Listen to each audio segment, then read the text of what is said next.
죄의 시작이라는 제목으로 하나님 말씀 함께 나누겠습니다. 여러분, 창세기는 시작의 책이다라고 할 수 있습니다. 뭔가를 시작하는 것에 대한 내용들이 담겨 있는 책이지요. 여러분, 시작은 참 좋은 단어입니다. 우리가 뭔가를 시작한다 하는 것은 참으로 설레고 즐겁고 기쁜 단어일 것입니다. 예를 들면 사랑의 시작, 성공의 시작, 은혜의 시작, 뭔가를 이렇게 시작한다는 것은 참으로 기쁜 일이겠죠. 그런데 좋지 않은 시작도 있을 겁니다. 뭔가 분열의 시작, 갈등의 시작, 무슨 사건의 시작, 이러면 좀 겁이 나고 또 두려운 것이 사실일 것입니다. 오늘은 우리 그 좋지 않은 시작에 대해서, 지금까지는 참 좋은 시작에 대해서 창세기를 통해서 보았는데 좋지 않은 시작 하나를 함께 보고자 합니다. 오늘 본문은 에덴 동산에서 생긴 첫 번째 인간의 타락의 시작을 보여줍니다. 뱀을 이용한 사단이 인간을 선악과로 유혹하여 이제 죄가 인간에게 들어오는 그 너무나 중요한 죄의 시작의 장면을 우리가 볼 수 있습니다. 우리는 이 창세기 이 본문을 보면서요, 크게 한 두 가지 정도 궁금한 것이 있습니다. 아마 여러분들도 이런 생각을 해보셨을 거예요. 먼저는 사탄이 뱀에게 들어와서 하와를 유혹하지요. 여인을 먼저 유혹합니다. 그런데 이런 생각을 해봅니다. 하나님이 만드신 이 아름다운 세상에 사탄이라는 존재가 언제 생겨났지? 며칠째 생겨났을까? 하는 생각을 하는 것입니다. 여러분, 사탄은 하나님이 만드셨을까요? 안 만드셨을까요? 1번 하나님이 만들었다, 2번 아니다. 1번 2번 1번 하나님 만들었다고요, 2번 아니다고요. 그럼 세상에 하나님 만드신 게 온 우주 만물을 하나님 만드셨다 했는데 사단은 아니다 하기도 뭐하고, 그럼 저는 사탄을 하나님 만들었다고 맞다고 하기도 뭐하고 좀 애매하죠. 여러분, 이 사탄이 6일 창조 중에 며칠째 나왔을까요? 7일 날, 6일 날, 무슨 날, 며칠 날? 네, 어렵다, 그죠? 사탄이 언제 어떻게 만들어졌는지에 대해서는 성경에 잘 나오지 않습니다. 어떤 사람들은 이렇게 많이 말합니다. 천사장이 있었는데, 천사들 중에 대장이 있었는데, 그 대장 중에 한 사람 루시엘이라는 천사장이 있었는데, 그 루시엘이 교만하고 타락하여서 루시퍼, 그러니까 루시엘이라는 것은 하나님이라는 L자를 붙여서 루시엘이었는데 그 L 떼고 루시퍼가 되어서 루시퍼가 사탄이다, 그러니까 천사장이 타락해서 된 게 사탄이다 라고 이야기하는 분들이 계세요. 많은 분들이 그렇게 이해하고 있습니다. 아마 우리 성도님들 중에서도 루시퍼에 대해서 많이 들어보셨을 것입니다. 여러분, 이거 과연 맞는 얘기일까요? 잘못된 얘기일까요? 모른다, 그죠? 근데 사실 이 얘기 자체는 잘못된 얘기입니다. 이 얘기가 어디서 나왔는지 먼저 한번 볼까요? 여러분, 이사야서 14장에 가면 이런 말씀이 있습니다. 이사야 14장 12절 같이 한번 읽어봅니다. 시작. 너 아침의 아들 계명성이여 어찌 그리 하늘에서 떨어졌으며 너 열국을 엎은 자여 어찌 그리 땅에 찍혔는고. 여기 보니까 뭐 하늘에서 떨어졌다, 땅에 찍혔다 이런 말씀 보니까 이건 안 좋은 존재인 것 같은데, 너 아침의 아들, 여러분 아침의 아들이라는 것은 또 좀 좋은 느낌이잖아요. 12절 다시 한번 보여주세요. 그러면서 저기 나오는 계명성, 12절 다시 한번 보여줄까요? 계명성이라는 표현이 있는데 저 계명성이라는 단어가 아주 중요해요. 저기 보면 계명성은요, 사실 히브리어로는요, 그 다음 보여주시면 히브리어로는 헬렛 이렇게 되어 있어요. 헬렛. 본래 원어로는 헬렛. 그 헬렛의 의미는 무슨 뜻이냐면 샛별, 새벽별 이런 뜻입니다. 본래는 샛별, 새벽별, 그러니까 아침의 아들 새벽별이요, 아침의 아들 샛별이요 이런 뜻이에요. 근데 이 샛별, 새벽별이라는 말은 빛나는 것, 그러니까 빛을 내는 것이라는 의미가 담겨 있죠. 그래서 빛을 내는 것이라는 의미로 사람들이 처음에는 이해했어요. 근데 이 빛을 내는 것이라는 의미를 이태리어로, 이제 라틴어로 이거를 다시 번역하는 성경에서 뭐라 했냐면 빛을 내다 하니까 빛이라는 것이 럭스라는 단어입니다. 라틴어로. 그러니까 우리가 무슨 럭스 이런 거 들어보신 적 있으시죠? 그러니까 그 럭스, 그게 빛이라는 의미고요. 그다음에 나오다, 가져오다, 빛을 드러내다 하는 말이 페로 이런 뜻입니다. 그래서 럭스페로 이걸 합치면 루시페로 이렇게 되는 거예요. 그래서 라틴어 성경에서 히브리 성경에 샛별, 이 샛별은 빛을 내는 것, 이거 우리말로 뭐로 번역하지? 라틴어 성경 번역하다 보니까 빛을 내는 것, 루시페르 이렇게 되었어요. 그래서 루시페르란 말을 라틴어 성경에서 그대로 번역을 합니다. 이 루시페르가 우리 흔히 말하는 루시퍼예요. 루시퍼. 그리고 이 루시퍼가 라틴어 성경에 처음에 살짝 기록됐는데 그때도 사람 이름으로 쓴 것이 아니에요. 그냥 빛을 내다 이런 의미로 루시페르, 루시퍼 이렇게 썼던 겁니다. 근데 이거를 이제 나중에 단테라는 유명한 작가가 있죠. 단테가 소설 신곡을 쓸 때 그 소설 신곡에 보면 무슨 천국편, 지옥편 뭐 이렇게 나오는데요. 너무 유명한 소설이죠. 거기 지옥편에 보면 이 루시페르를 그대로 가져와서 사단은 루시퍼다라고 이렇게 써놨어요. 사단이 루시퍼라는 사단이 하면서 소설을 전개해 갑니다. 이 신곡을 얼마나 많은 유럽인들이 읽었는지 많은 사람들이 이것을 읽고 우리가 말하는 그 사단이라는 존재는 루시퍼인가 보다, 단테가 말했으면 맞는 거지 하면서 그때부터 모든 사람들이 사단은 루시퍼다, 루시퍼구나 하고 이해하게 되었습니다. 그게 16세기에 있었던 일이고 그게 지금까지 영향을 미쳐서 지금까지도 사단하면 루시퍼다, 루시퍼다 이렇게 이해하고 우리 일반 상식으로 자리 잡게 되었다는 겁니다. 여러분 이거 성경에 있는 거예요, 없는 거예요? 없는 얘기죠. 루시퍼라는 말은 사실 성경에 없는 얘기인데 그냥 우리가 그렇게 써오고 있었던 겁니다. 이게 사단장이다, 사탄이다 그렇게 이해하고 있었던 것이죠. 그래서 여러분들 물론 우리가 이해 안 되는 부분에 대해서 이렇게 저렇게 이해해 보는 건 좋지만 성경에 없는 거는 또 우리가 이게 진리다라고 말할 수는 없는 겁니다. 그래서 사단은 언제 생겨났는지, 사단의 본래 이름이 무엇인지는 모릅니다. 근데 사탄이라는 표현 자체는 성경에 분명히 나오고 사탄이라는 히브리어로 하나님께서 말씀하고 있기 때문에 사탄이라는 영적 존재가 있는구나 하는 정도로 우리가 이해하고 그냥 넘어가는 것이지, 우리가 누군가에게 답해주기 위해서 사탄은 이런 겁니다, 사탄은 이렇게 생겼어요, 며칠째 생겼어요, 여러분 우리가 함부로 그런 얘기하는 것은 좀 위험할 수 있다는 겁니다. 두 번째로 또 많은 사람들이 궁금해하는 것은요, 에덴 동산에 하나님께서 좋은 열매를 많이 만들었는데 하필이면 왜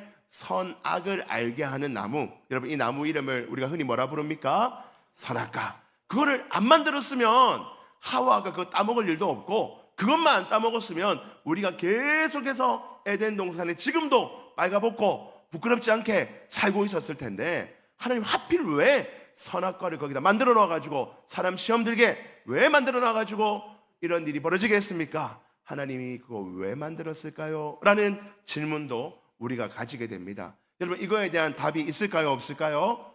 이것도 없어요. 그러나 우리가 추측해 볼 수 있는 것은 하나님은 에덴 동산을 만드실 때 우리에게 모든 좋은 것을 주시기 위해서 만들어 두셨다 하는 정도는 믿음으로 받아들일 수 있어요. 그러면 그 모든 좋은 것 안에는 선악과도 포함이 됐을 것입니다. 선악과는 우리가 그거 따먹어서 범죄하라고 하나님이 주신 것이 아니라 그 선악과를 바라보며 우리라는 존재는 하나님의 제한 아래에 있구나, 나에게 하나님이 모든 자유를 주시긴 했지만 그 모든 자유라는 것이 내 마음대로 다 하고 아무렇게나 하고 하나님을 없이 여기도 되는구나 하는 것이 아니라 선악과라는 것을 보며 나는 한계 있는 존재이구나, 내가 모든 것을 자유를 누리고 지혜롭고 힘이 있어도 나는 결국엔 하나님의 제한 아래에 있는 존재구나 하는 것을 깨달으라고 하나님이 주신 것이 선악과일 줄 믿습니다. 그래서 선악과를 바라보며 그렇게 선하게 사용되었다면 아무 문제 없이 지금도 우리가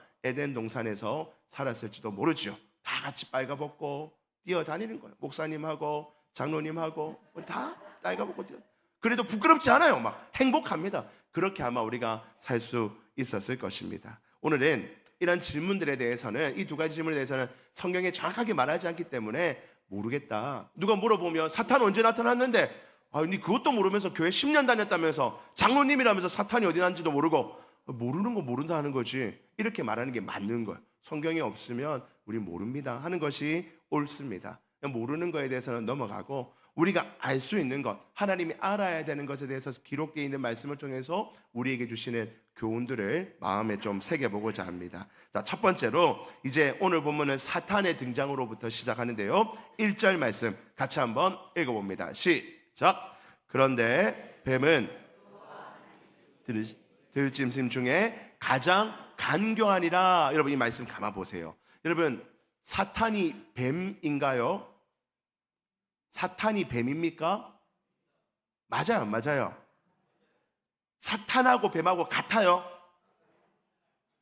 이거 좀 애매하죠. 여러분 뱀은 징그럽긴 해도 뱀 자체가 사탄은 아닙니다. 뱀은 그냥 뱀입니다. 여러분 다시 1절에 보니까 뱀에 대해서 뭐라고 설계해놨냐면 뱀은 하나님이 지으신 들짐승 중에 가장 뭐하다고요?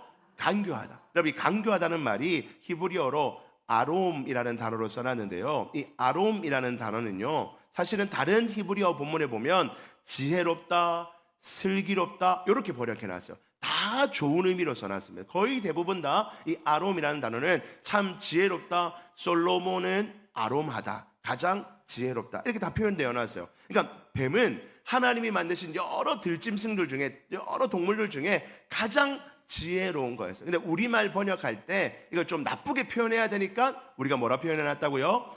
간교하다 이렇게 써놨어요. 간교하다. 가장 간교한 자가 뱀이었다는 겁니다.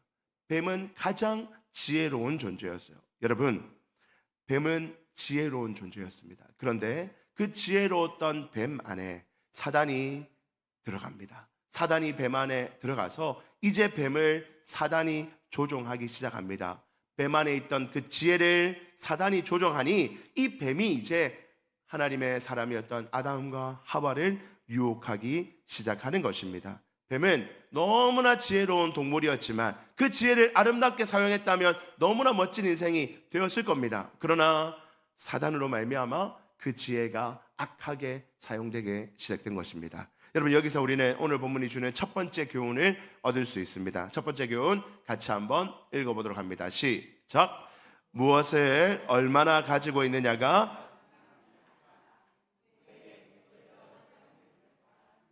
여러분 우리가 첫 번째로 오늘 본문을 통해서 교훈 얻을 수 있는 것은요 우리가 무엇을 얼마나 가지고 있느냐가 중요한 게 아니라는 거예요. 누구에게 붙들려서 누구에게 붙잡혀서 나의 것들이 사용되어지느냐가 너무나 중요한 것이지 얼마나 많이 가지고 있느냐가 중요한 것이 결코 아니라는 것입니다. 여러분 뱀의 지혜로움이 사단의 손에 붙들려 사용되었을 때 그 지혜는 온 인류의 저주가 되었습니다. 어리석은 인간들은 무조건 많이 소유하고 싶어 합니다. 나는 지혜도 많았으면 좋겠고 지식도 많았으면 좋겠고 건강도 많았으면 좋겠고 돈도 많았으면 좋겠고 은사도 많았으면 좋겠고 무조건 많이 소유하기만 하면 내 힘으로 얼마든지 잘 사용할 수 있고 그것 가지고 많은 사람들에게 유익을 끼칠 수 있을 것이다. 주시기만 하세요. 하나님 주시기만 하면 제가 잘 쓸게요. 얼마든지 잘 쓸게요 라고 하는 것이 우리 인간의 착각이라는 것입니다. 여러분 생각해 보십시오. 이 세상을 병들게 하고 많은 사람들을 고통스럽게 만드는 수많은 사람들을 보면 모든 면에서 부족한 어떤 사람들이라기보다는 남들보다 더 많이 가진 사람, 남들보다 더 타고난 사람들이 오히려 세상을 병들게 하고 다른 사람들을 고통스럽게 만드는 일들을 얼마나 많이 보고 있습니까? 우리는 착각합니다. 하나님 많이 주시기만 하면요 제 인생이 복된 인생이 될 거예요. 하나님 일단 주시기만 하십시오. 안 주니까 문제지 주시기만 하면 제가 멋지게 사용해 볼게요. 얼마든지 할 수 있습니다 라고 우리는 착각하며 살아간다는 것입니다. 사랑하는 성도 여러분, 우리는 많이 달라고 기도하기보다는 하나님께 하나님 나에게 주신 것들이 하나님 손에 붙들려서 사단한테 붙들려서 악하게 사용되는 것이 아니라 하나님 손에 붙들려서 멋지게 사용되었으면 좋겠습니다라고 기도할 수 있는 여러분들 되기를 주의 이름으로 축복합니다. 바울이 그렇게 고백합니다. 고린도후서 12장 9절 10절 말씀 우리 같이 한번 읽어봅니다. 시작. 나에게 이르시기를 내 은혜가 내게 족하도다 내 능력이 약한 데서 온전하여짐이라 하신지라. 그러므로 도리어 크게 기뻐함으로 나의 여러 약한 것들에 대하여 자랑하리니 이는 그리스도의 능력이 내게 머물게 하려 함이라. 10절. 그러므로 내가 그리스도를 위하여 약한 것들과 능력과 궁핍과 박해와 공고를 기뻐하노니 이는 내가 약한 그때의 강함이라. 아멘. 바울도 약한 모습이 있었습니다. 바울은 몸이 약했고요, 또 성격도 좀 이렇게 말을 잘하는 성품이 아니었어요. 하나님, 내가 선교하는데요, 몸 좀 건강하게 해주시고요, 언변도 좋게 하시고요, 무조건 많이 주시고요, 돈도 좀 많이 후원을 받게 하셔서 바울은 늘 일하면서 사역했거든요. 텐트 지으면서 천막 지으면서 일했거든요. 하나님, 돈 좀 많이 주시면 저 이런 거 좀 안 하고요, 사역에만 좀 집중할게요. 하나님 좀 많이 주십시오 라고 기도할 수도 있었을 거예요. 그러나 바울은 고백합니다. 하나님께서 나에게 말씀하시기를 내 은혜가, 내가 너에게 준 그 은혜가, 너의 그 정도 건강 상태, 너의 그 정도 재물 상태, 너의 그 정도 언변 실력, 그게 너에게 족하다, 충분하다, 그거면 얼마든지 할 수 있다. 그것 가지고 네가 하나님 앞에 엎드리고, 그것 가지고 쓰임 받기를 원하고, 그것 가지고 하나님 앞에 당당하게 나아가면 하나님께서 그 정도 가지고도 얼마든지 네 약한 데서 강한 것을 드러낼 수 있다. 그것을 통해서 하나님이 영광 받으시고 너를 통해서 하나님의 놀라운 역사가 이루어질 수 있다라고 분명히 말씀한 것을 바울이 고백하고 있다는 겁니다. 사랑하는 성도 여러분, 우리도 마찬가지입니다. 하나님, 제가요 좋은 집안에서 태어났으면요 훨씬 더 성공했을 거예요. 어릴 때 우리 부모가 더 공부시켜주고, 어릴 때 우리 부모가 저에게 좀 더 투자해줬으면요 저 이렇게 안 살았습니다. 더 멋진 인생, 하나님 나라의 영광이 되었을 겁니다 라고 그랬다면 하며 우리는 계속 생각해요. 후회하는 거예요. 원망하는 겁니다. 그게 없어서 내가 못했던 거야, 저게 없어서 못했던 거고, 우리 교회는 이게 부족해서 못했던 거고, 저게 부족해서 못했던 거야. 여러분, 그렇게 우리에게 없는 것에서 우리의 삶을 한탄하고 비난하고 원망하며 살아간다면 한 걸음도 나아갈 수 없을 것입니다. 여러분, 뱀은 가장 지혜로운 동물이었지만 가장 악하게 사용되었어요. 우리도 그럴 수 있습니다. 나에게 있는 어떤 것이 없다는 것에 대해서 원망하고 사는 인생이 아니라 하나님이 내게 주신 것으로 충분하다, 이 정도면 내가 충분해서 이것 가지고 하나님께 충성하고 몸된 교회 섬기고 이웃을 섬기고 하나님이 기쁘시게 하는 삶을 살 수 있다라는 확신을 가지고 여러분들에게 주신 상황과 형편 속에서 주님 앞에 엎드려 하나님, 내 인생을 붙들어 주십시오. 내 인생 사용하여 주십시오. 별 볼 것 없는, 사람들이 보기에는 별 볼 일 없어 보이는 나의 달란트와 능력이지만 하나님이 쓰시면 크게 쓰임받을 수 있을 줄 믿습니다. 작정하며 하나님 앞에 나아가는 저와 여러분들 되시기를 주의 이름으로 축복드립니다. 두 번째입니다. 우리 두 번째로 우리 1절 다시 한 번 더 보시죠. 1절 후반절에 보면 이제 이렇게 이 간교한 뱀이 하와에게 접근합니다. 여자에게 물어 이르되, 여자를 만납니다. 하와야, 뱀이 쓱 가가지고 하와야, 얘기 좀 하자, 할 말이 있다. 뭐야 너 뭐야? 뱀이 그때는 아마 다리가 있었을 거예요. 이거를 뱀 같죠?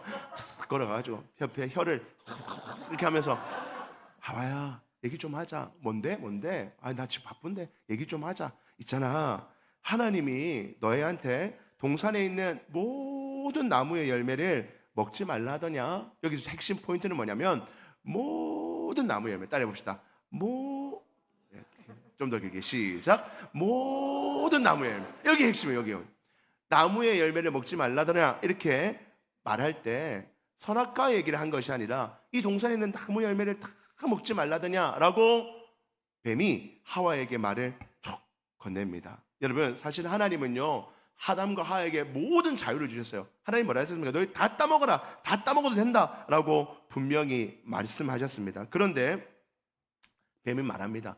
모든 나무의 열매 먹지 말라더냐? 아니, 하나만 먹지 말라 했는데 하와가 이 말을 딱 듣는 순간 먹지 말라는 것만 너무 크게 강조되는 거예요. 아니, 다 자유를 주시지 왜 저거는 먹지 말라 했을까? 저거 뭔가 맛있는 거구나, 내가 평소에 먹던 것과 다른 뭔가가 있구나 하는 생각이 마음에 확 들어오기 시작하였을 것입니다. 이 제안을 부풀려서 이 뱀이 요 하나만 딱 건들면 하와가 넘어질 거라는 생각을 딱 알고 하와를 강력하게 유혹하기 시작한 것입니다. 뱀의 지혜죠. 뱀의 간교함이 이 정도였습니다. 여러분, 여기서 우리는 두 번째 교훈을 얻을 수 있습니다. 두 번째 교훈 같이 한번 읽어볼까요? 시작. 사단은 지금도 우리를 간교하게 유혹합니다. 여러분, 사단은요 간교하게 유혹해요. 뭐 대단한 것으로 하와를 유혹하고 꼬시고 하는 게 아니에요. 막 대단한 것을 꼬시는 게 아니라 한마디만 딱 붙입니다. 하나님이 다 먹어도 된다 했는데 하나만 먹지 말라 했는데 모든 것 그 한 단어만 딱 넣었더니 하와의 마음이 막 불일 듯 일어나면서 저 먹고 싶다, 먹어야 되겠다, 저거 먹으면 뭔가 일어나나 보다 하는 마음이 들도록 한 단어만 탁 넣었더니 하와가 와장창 무너지고 만 것입니다. 뱀의 간교함이라는 거예요. 여러분, 사단은요 아주 교묘한 자입니다. 사단은 너무나 교묘해서 우리 곁에 아주 가까이 와 있으면서도 마치 전혀 없는 것처럼 우리에게 뱀처럼 접근하여서 우리를 유혹합니다. 그리고 우리가 죄라고 느끼지도 못할 것으로 슬며시 우리에게 한마디 툭 던지고 사건 하나를 툭 주면서 넘어져라, 낙담해라, 좌절해라, 분노해라. 사단이 한마디만 탁 붙이면 우리에게 불일 듯 일어나는 죄의 본성이 일어나도록 만드는 것이 간교한 사단의 계략이라는 것입니다. 고린도후서 11장 3절과 14절 말씀에 보면요, 이 사단의 모습을 이렇게 써놨습니다. 뱀이 그 간계로, 간교한 계략, 이 합친 말이 간계죠. 그 간계한 계략으로 하와를 미혹한 것 같이 너희 마음이 그리스도를 향하는 진실함과 깨끗함에서 떠나 부패할까 두려워하라. 너 두려워해라는 거예요. 너희의 진실한 마음, 깨끗한 마음이 그 배의 간교한 한마디 때문에 부패할 것을 우리는 늘 두려워해야 됩니다. 14절 같이 한번 읽습니다. 시작. 이것은 이상한 일이 아니니라. 사단도 자기를 광명의 천사로 가장하나니. 사단도 우리 앞에 나타날 때는 광명의 천사로 빛이 쫙 빛나는 천사의 모습으로 우리 앞에 다가와서 한마디만 딱 던지는 겁니다. 모든 나무 먹지 말라더나. 그거 모든 거 다 먹지 말라 했어? 라고 우리에게 한마디만 딱 던지는데 그 한마디가 우리를 넘어지게 하고 유혹에 넘어가게 한다는 것입니다. 사랑하는 성도 여러분, 우리는 사단의 은밀한 간교한 유혹을 늘 경계하며 살아야 할 줄 믿습니다. 우리 중에 이 사단의 지혜를 나 자신만의 지혜로, 목사님 저는 사단보다 더 똑똑합니다, 하나님 저는 사단보다 더 지혜로워요, 사단이 그 정도로 유혹하는 거 저는 다 물리칠 수 있어요, 저는 더 똑똑하거든요, 전 지혜롭거든요, 저는 거룩한 인간이거든요. 여러분, 그런 사람은 이 땅에 한 명도 없습니다. 나는 기본적으로 타고난 본성이 선하고 선과 악에 대한 민감해서 딱 보면 이게 선이고 딱 보면 이게 악이다, 나는 너무나 정확하게 압니다. 착각이요, 착각. 그런 사람 없습니다. 목사님, 저도 뭐가 선이고 뭐가 악인지 한 번에 보고 아는 거, 그런 거 없어요. 우린 다 연약하여서 여기 안에도 선과 악이 섞여 있고 저기 안에도 선과 악이 섞여 있어서 그 선과 악을 분별해내는 것이 우리의 힘으로는 참으로 어렵습니다. 사단의 말, 모든 나무의 열매를 먹지 말라더냐, 거기서 나무의 열매를 먹지 말라더냐, 그까지 하나는 맞아요. 근데 앞에 모든 하나만 틀렸는데 그거 하나가 하와를 범죄하게 만들었던 것처럼 사단은 우리를 교묘하게 유혹하여 죄에 노출되고 우리의 마음이 무너지고 우울하게 하고 분노하게 하고 좌절하게 하는 것이 사단의 역할이요 능력이라는 것입니다. 그러므로 우리는 늘 경계하며 살아야 됩니다. 저를 보십시오. 사랑하는 성도 여러분, 여러분들이 가정이나 직장에서 사람들과 만날 때 사랑하는 아내, 배우자, 또 자녀들, 또 직장 동료들, 별 일은 아닌데요, 그냥 한마디 싹 했는데 마음이 막 불일 듯 화가 나고 어떻게 저런 말을 하지? 별말 아닌 것 같은데 막 불일 듯 화가 나고 짜증이 나고 우울해지고 분노가 나고, 그런 적 경험해 본 적 있습니까? 저는 없는데 있어요? 있어요. 우리 다 있어요. 저도 있어요. 이거 들어보면 별일 아닌데, 이거 말 들어보면 별거 아니에요. 그래서 저에게 얘기해 보면요, 저한테 목사님 제가 너무 화가 났어요, 우리 집에서 이런 일이 있었는데 너무 화가 났어요, 우리 직장에 이런 일이 있었는데 너무 짜증이 났어요, 우울해졌어요. 제가 가만 들어보면 별일 아닌데, 별말 아닌데, 그 정도 할 수 있는 말인데, 그 정도는 있을 수 있는 일인데 라고 싶은데, 그 당사자 입장에서는 막 화가 너무 나기도 하고 갑자기 우울해지기도 하고 막 분노가 치밀어 오르고, 그런 일들이 우리에게 일어나잖아요. 여러분, 그게 다 뭐라고요? 사단이 우리의 연약함을 아는 거예요. 이 사람은 이거 한 단어만 쓰면 되구나, 이 사람에게는 이거 하나만 딱 건들면 이 사람 폭발하는구나 하는 걸 알고 사단은 우리를 끊임없이 유혹하고 관계하고 있다는 것입니다. 그러므로 여러분, 우리는 늘 경계해야 됩니다. 오늘도 사단이 나를 넘어뜨릴 수 있구나, 오늘도 이렇게 은혜롭게 예배드리고 식당에 가서 밥 먹으면서 성도들과 대화하는 중에도 사단이 나를 톡 건들 수 있구나. 저 사람이 나를 건드는 것이 아니라 이 관계 안에 한 단어만 딱 넣어서 우리를 넘어뜨릴 수 있구나 하는 것을 늘 명심하며 경계하며 살아가는 것, 그것이 바로 우리의 삶의 자세가 되어야 할 줄 믿습니다. 사랑하는 성도 여러분, 우리는 늘 하나님 앞에 경계하며 기도해야 됩니다. 하나님, 내 모습을 돌아보게 해주십시오. 우리의 관계를 돌아보게 해주십시오. 성령님, 도와주십시오. 사단이 우리 가운데 간섭하지 못하도록 우리 부부의 관계를, 부모와 자녀의 관계를, 성도의 관계를, 우리 직장에서의 동료들과의 관계를 넘어지지 않도록 하나님, 사단은 끊임없이 우리를 강계하지만 하나님 앞에 내가 지혜롭게 바로 서서 그런 말들에 넘어지지 않도록 우리를 붙들고 지켜달라고 하나님 앞에 기도하며 늘 주의하며 살아가는 저와 여러분들 되기를 주의 이름으로 축복드립니다. 그렇게 우리가 경계하며 살아갈 때 우리가 그 사단의 유혹으로부터 이겨내게 될 줄 믿습니다. 세 번째입니다. 여러분, 이렇게 은밀한 사단의 유혹에 대해서 하와가 어떻게 반응을 할까요? 우리 2절 3절 같이 보겠습니다. 여자가 하와지요, 뱀에게 말하되 동산 나무의 열매는 우리가 먹을 수 있으나 가만 생각해보니까, 하나님 말씀해보니까 이거 아닌데, 모든 거 다 먹지 말라는 거 아닌데 하면서 다 먹을 수 있다. 그래, 맞다고 이렇게 말했어요. 그러면서 3절, 동산 중앙에 있는 나무의 열매는 하나님의 말씀에 너희는 먹지도 말고 만지지도 말라. 요까지 딱 했으면 딱 끝나는 거였어요. 더 안 해도 됐어요. 요까지만 딱 말하고, 동산 중앙에 있는 그 선악을 알게 하는 그 나무는 먹지도 말고 만지지도 말라고 하나님이 말했어 하고, 야 꺼져 하고 꺼냈으면 끝났을 거예요. 사귀면 뱀 끈지고 끝났을 거예요. 그런데 거기에 뭐라고 덧붙입니까? 같이 읽어봅시다. 시작. 너희가 죽을까 하노라 하셨느니라. 여러분 여기 보세요. 마지막에 하와가 뭐라 했냐면 이거 먹지도 말고 만지지 말라 하면서, 근데 하나님이 거기다가 뭐라 했냐면 경고를 하시는데, 이거 너희가 이거 먹으면 죽을까 하노라. 이 말은 정확하게 번역하면 죽을 수도 있어, 이렇게 말했다는 거예요. 근데 여러분, 하나님이 그렇게 말했을까요? 창세기 2장 17절 하나님이 진짜 하신 말씀은 이렇게 말씀하셨습니다. 같이 읽어봅니다. 시작. 선악을 알게 하는 나무의 열매는 먹지 말라. 네가 먹는 날에는 반드시 죽으리라 하시니라. 아멘. 반드시 죽으리라 라고 하나님이 말씀하셨어요. 여러분, 하와가 앞에서 말한 것처럼 모든 열매는 먹어도 된다 했고 그 하나만 만지지도 말고 먹지도 말라, 요까지는 분명히 하나님 말씀이 맞았어요. 하와가 하나님 말씀으로 잘 이 사단과의 싸움을 이겨낼 뻔했습니다. 그런데 거기에 하나님이 분명히 하신 말씀 같기는 한데 조금 비틀어서, 조금 자기 마음대로 해석하고 자기의 유리한 대로 해석해서 반드시 죽는다는 말은 좀 세다고 느꼈는지 모르지만 하와가 말하기를 죽을 수도 있어 라고 얘기했다고 사단에게 전달합니다. 여기서 하와가 무너지기 시작한 것입니다. 여러분, 여기서 우리는 세 번째 영적 교훈을 얻을 수 있습니다. 같이 한번 읽어보겠습니다. 시작. 사단의 유혹을 이겨내는 좋은 방법은 가감없는 하나님의 말씀입니다. 아멘. 여러분, 우리가 세 번째로 얻을 수 있는 교훈은 이것입니다. 하와가 잘했어요.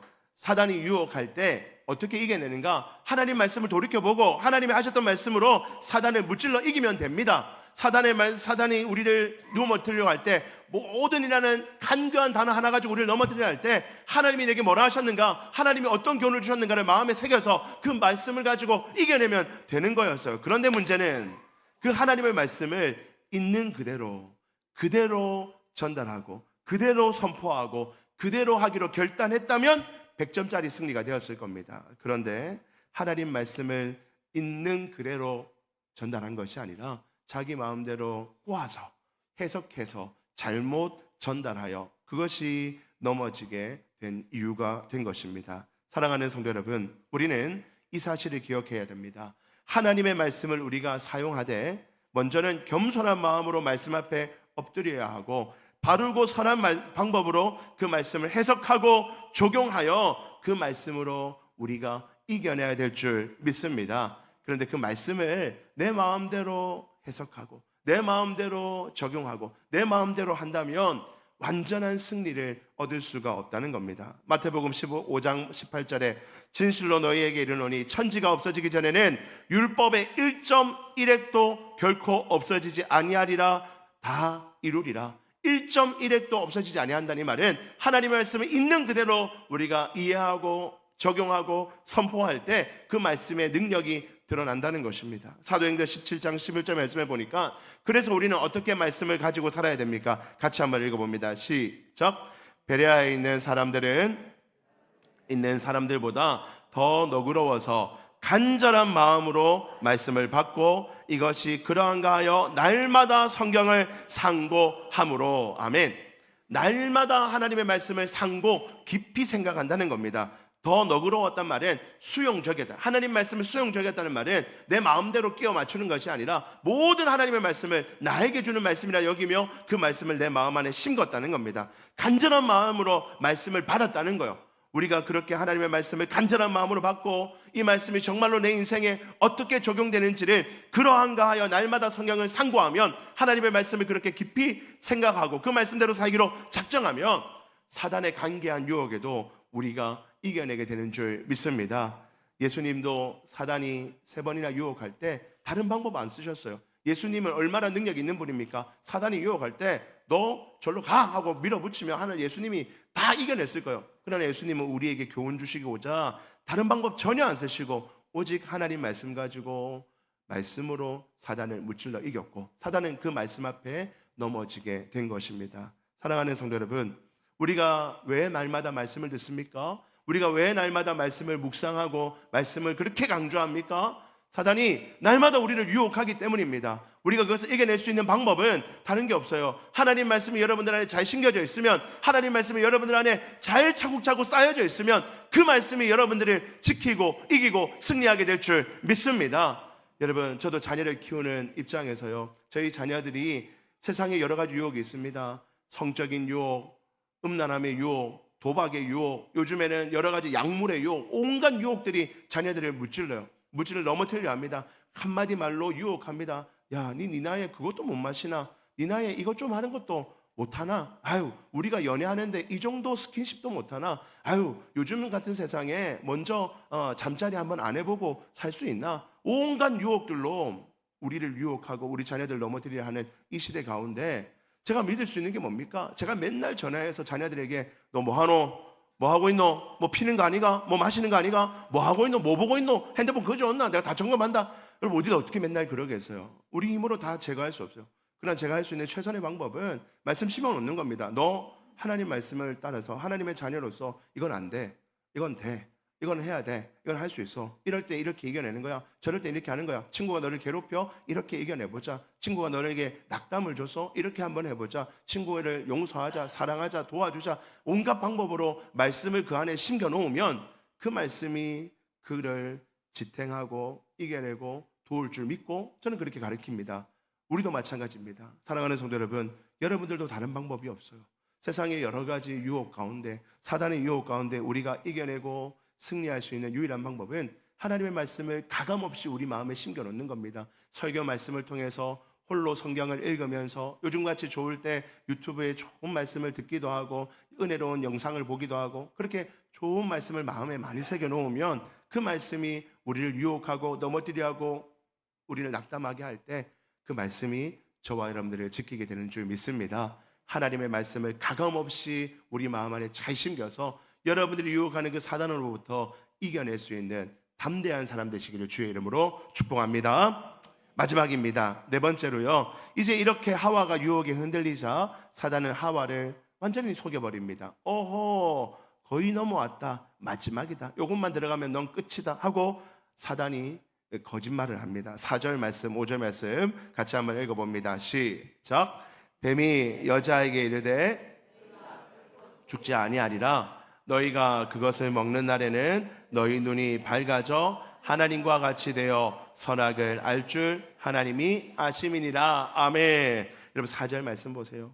여자가 죽을지도 몰라 라고 하나님 말했어 라고 말하니까 뱀이 오호, 됐어, 요거다, 요거 하나면 끝났다 니는 하면서 너 안 죽을 거야, 절대 안 죽을 거야, 요거 하나로 넌 끝났다 하며 뱀이 말하는 거예요. 너 절대 안 죽을 거야. 사실 네가 안 죽는데 왜 먹지 말라 했냐면, 네가 그거 먹으면 너희 눈이 밝아져가지고 하나님처럼 너희가 선악을 스스로 판단하는 사람이 될 수 있기 때문에 그래서 먹지 말라고 한 거야. 여러분, 이 말은 나중에 이제 다음 주에 하겠지만 너무 중요한 표현인데요. 어쨌거나 지금 사단이 하와에게 유혹하는 거예요. 아, 너 이거 안 먹어도 안 죽을 거야 라고 거짓말하는 것입니다. 거짓을 통하여서 하와를 완전히 넘어뜨리는 거죠. 여러분, 여기서 우리는 마지막 교훈을 얻을 수 있습니다. 같이 한번 읽어봅니다. 거짓은, 같이 읽습니다. 시작. 거짓은 사단이 쓰는 가장 강력한 무기입니다. 거짓은 사탄이 쓰는 가장 강력한 무기입니다. 요한복음 8장 44절에도 보니까, 요한복음 8장 44절에 너희는 너희 아비 마귀에서 났으니, 이 마귀 사탄을 말합니다. 너희 아비의 욕심대로 너희보다 행하고자 하느니라. 그에 대해서 말할 때 그가 처음부터 살인한 자요, 진리가 그 속에 없으므로 진실이 없다는 겁니다. 진리가 없다는 거예요. 진리에 서지 못하고 거짓을 말할 때마다 제 것으로 말하나니 이는 그가 거짓말쟁이요, 사단이 거짓말쟁이라는, 거짓의 아비가 되었습니다. 사단은 거짓의 아비라는 것입니다. 사랑하는 성도 여러분, 사단은 언제나 거짓으로 우리를 유혹합니다. 거짓 가운데 살도록 우리를 미혹합니다. 여러분, 우리 인생에도 거짓이 얼마나 많습니까? 거짓된 일들이 얼마나 많이 있어요. 그리고 그 거짓된 것들 중에 무엇이 참이고 무엇이 거짓인지를 분별하는 것도 얼마나 어려운 일인지 모릅니다. 우리는 그런 세상에 살고 있습니다. 사단이 우리를 미혹하고 있다는 것입니다. 그런데 여러분, 사단이 우리에게 하는 거짓말에 대해서 속지 않아야지. 여러분, 그거 어려워요. 하나님께 도움을 구해야 됩니다. 하나님, 나에게 진실을 분별할 수 있는, 진리를 분별할 수 있는 거룩한 영을 달라고 하나님 앞에 기도하는 방법밖에 없습니다. 여러분, 신천지 요즘도 많이 활동하고 있죠. 신천지와 같은 그 악한 자들, 그 미혹에 빠진 자들이 우리 사랑하는 성도를 미혹하기 위하여 끊임없이 하는 최고의 방법은 거짓말하는 거예요. 거짓말. 와서 거짓말로 미혹하고 넘어뜨리고 유혹하여서 우리를 넘어지게 하여 악한 길로 꼬시는 겁니다. 저에게 찾아와요. 찾아와서 아유, 목사님 목소리가 너무 멋지네요. 목사님가 영화배우 같고 아나운서 같아요. 진짠가? 거짓말인가? 사절 넘어가요. 근데 목사님 얼굴을 보니까 제가 유튜브를 봤는데 목사님 얼굴이 장동건 같아요. 넘어가는 겁니다. 아이고, 그렇게 보셨나? 진짜인가? 넘어가는 거예요. 그러니까 이제 따라가는 겁니다. 웃자고 한 얘기지만 여러분, 사단이 이 신천지와 같은 자들을 미혹된 자들을 넘어뜨리게 하면 우리에게 온갖 거짓말을 쏟아붓습니다. 우연히 일어난 것처럼 만나서 온갖 거 미혹하여서 넘어지게 합니다. 여러분, 이거 우리가 그 타켓이 안 되어봐서 그렇죠. 타켓이 딱 되어서 작정하고 달려들면요, 그거 거짓인지 아닌지 분별하는 거 쉽지 않습니다. 저라고 쉽지 않아요. 여러분들도 아유, 목사님 저는 그런데 넘어갈 사람이 아니에요. 저는 그런 사람들과 맞서 싸우고 100명이 와도 저는 이겨냅니다. 아닙니다. 작정되어서 타켓이 안 되어서 그렇죠. 마음먹고 타켓이 되면요, 목사도, 여기 있는 장로님도, 권사님, 집사님도 얼마든지 넘어갈 수 있어요. 우리 힘 가지고 나 얼마든지 넘어갈 수 있다, 착각입니다. 그래서 우리는 늘 기도해야 돼요. 하나님, 내가 거짓을 분별할 수 있는 바른 시각을 주십시오. 영적 분별력을 달라고 하나님 앞에 기도해야 되는 거지, 내 힘 가지고 얼마든지 분별 가능합니다, 착각이라는 거예요. 절대로 우리는 그런 능력이 없습니다. 하나님 앞에 기도하는 거예요. 근데 여러분, 또 한 가지 우리가 기억해야 될 것은, 우리는 이것이 거짓은 사탄의 방법인 줄 알고 거짓과는 결별하도록 힘쓰시는 저와 여러분들 되기를 주의 이름으로 축복합니다. 세상은 우리를 속입니다. 거짓말 좀 하더라도, 좀 속이더라도 결과만 좋으면 되지, 신천지들이 하는 방법이에요. 아무리 내가 중간에 거짓말하고 속이고 해도 결국 저 사람이 우리 교회 오면 되지, 신천지가 하는 거라니까요. 이단들이 하는 겁니다. 우리는 그렇게 하면 안 됩니다. 우린 절대로 그래서는 안 되는 거예요. 저도 어릴 때 전도하러 갈 때 얼마나 그렇게 많이 했냐면, 우리 교회 오기만 해봐라. 야, 우리 제가 중고등학교 남자고등학교 나왔으니까 자매들 만날 기회가 없잖아요. 우리 교회 오면 진짜 예쁜 애들 많다. 거짓말이었어요. 거짓말 하나도 없었어요. 하나도. 거짓말. 결과만 좋으면 됩니까? 그러면 안 돼요. 결과만 돼요. 우리는 그런 사고방식에서 살면 안 되는 겁니다. 여러분, 많은 이 땅의 사람들이 결과만 좋으면 되니까 거짓말도 섞기도 하고 속임수도 쓰기도 하고 그렇게 살아갑니다. 내가 하나님 앞에 나중에 헌금 드리고 재물 드리고 하나님께 영광 드리기 위해서 내 직장에서 좀 거짓말하고 거래처와 좀 거짓말하고, 그래서 좋은 성과를 거두고 거짓말을 통해서 거둔 성과를 가지고 하나님께 결국에는 영광 돌리니까 하나님 다 이해하실 거야. 여러분, 사단의 속임수입니다. 절대로 우리는 그렇게 살아가서는 안 될 것입니다. 우리는 어느 때든지 진실을 말하고 진리 가운데 살기로 작정하고 지금 당장은 좀 손해보고 지금 당장은 저 어떤 이득을 얻는 것을 좀 포기해야 될지는 모르나 그러나 진리 가운데 바로 설 때 하나님께서 우리 삶을 통해서 영광 받으시는 줄 믿습니다. 잠언 12장 17절 22절 말씀해 보니까 진리를 말하는 자는 의를 나타내어도 거짓 증인은 속이는 말을 하느니라. 22절 같이 한번 읽겠습니다. 거짓 입술은 여호와께 미움을 받아도 진실하게 행하는 자는 그의 기뻐하심을 받느니라. 아멘. 거짓 입술은 여호와께 미움을 받습니다. 그러나 진실하게 행하는 자는 주님의 기쁘심이 되는 줄 믿습니다. 우리가 그 믿음 안에서 우리가 진실만을 행하고 진실만을 고백하는 그런 믿음의 사람 되기로 결단하는 저와 여러분들 되기를 주의 이름으로 축복합니다. 말씀을 정리합니다. 사랑하는 성도 여러분, 오늘 우리는 본문을 통하여서 사단은 지금도 실제하는 존재이며 지금도 교묘한 방법으로 거짓말로 우리를 넘어뜨리려 한다는 사실을 기억해야 됩니다. 우리는 늘 그 사탄의 존재를 인식하며 오늘도 이 주일조차도 사단이 나를 넘어뜨리려 하구나, 돌아가서 가정에 가서 직장에 가서 늘 사단이 우리 주변에 돌아다니면서 나를 넘어지게 하려는구나, 마음이 욱 올라오고 분노가 나게 하고 짜증이 나게 하는 거, 이거 사단이 지금 나에게 장난치고 있는 거구나, 늘 이런 마음을 가지고 하나님, 내 마음이 평온하도록 평정을 찾도록 늘 하나님 주신 말씀으로 이겨낼 수 있도록 말씀의 사람이 되게 달라고 기도하며 거짓과 결별하고 진실 가운데 온전히 행하는 그런 복된 인생 되시기를 주의 이름으로 축복드립니다.